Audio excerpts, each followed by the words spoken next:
ஆரம்பிச்சா நம்ம ஹீரோ காட்டுக்குள்ள போன் பேசிட்டு போறாரு. ஆமா நாங்க ரீச் ஆயிட்டோம்மா இன்னும் போன்ல சொல்றாரு. அதுக்கப்புறம் அங்க இருக்க ஒரு வயசான ஒருத்தர் கூட கையில கோல்டிங் வச்சுக்கிட்டு பேசிட்டு இருக்காரு. அந்த பையன் கேட்கிறான், ஐயா இங்க உங்களுக்கு சிவசாமின்னு யாராச்சும் தெரியுமா? தெரியாதுப்பா, நானே இங்க பூச்சாசம் வேலையை செய்ய தாத்தா சொல்றாரு. ஏன்பா என்ன விஷயம் நான் தாத்தா கேட்கிறாரு. அதுக்கப்புறம் நம்ம ஹீரோ சொல்றாரு, அது அப்பாண்ணா அது இங்க வந்து காணாம போயிட்டாரா தான். ஆமா இந்த கதையோட பேர் என்ன?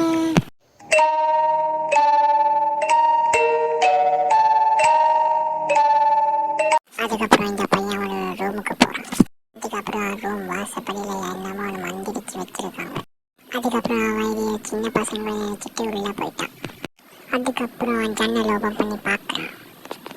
அப்புறம் ஒரு உருவம் தெரியுது. அதுக்கப்புறம் அவன் இதை மன பிரம்மன் நினைச்சிட்டு தூங்க போயிட்டான். அதுக்கப்புறம் விடிஞ்சிருச்சு. அதுக்கப்புறம் அவன் எந்திரிச்சு மேலே பார்த்து வானத்தை போட்டோ எடுத்து அவங்க அம்மாவுக்கு அனுப்புறான். அதுக்கப்புறம் திரும்ப ராத்திரி ஆயிடுச்சு. திடீர்னு வெளியூர் சத்தம் கேட்டுடுச்சு. அந்த பையன் என்னன்னு போய் பார்க்கறான். என்னன்னு போய் பார்த்தா யாரோ ஒருத்தர் நடந்து போயிட்டு இருக்காரு. கொஞ்சம் கொஞ்சமா அந்த பையன் அந்த உருவத்தை பின்னால ஃபாலோ பண்ணிட்டு போறான். அதுக்கப்புறம் அந்த பையன் அவன் பின்னால போய் பார்த்து மிரண்டுட்டான்.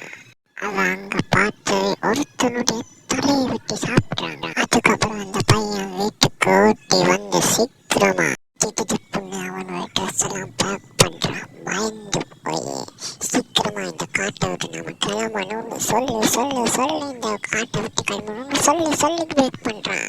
அதுக்கப்புறம் அந்த காட்டை விட்டு ஓடி வரான்.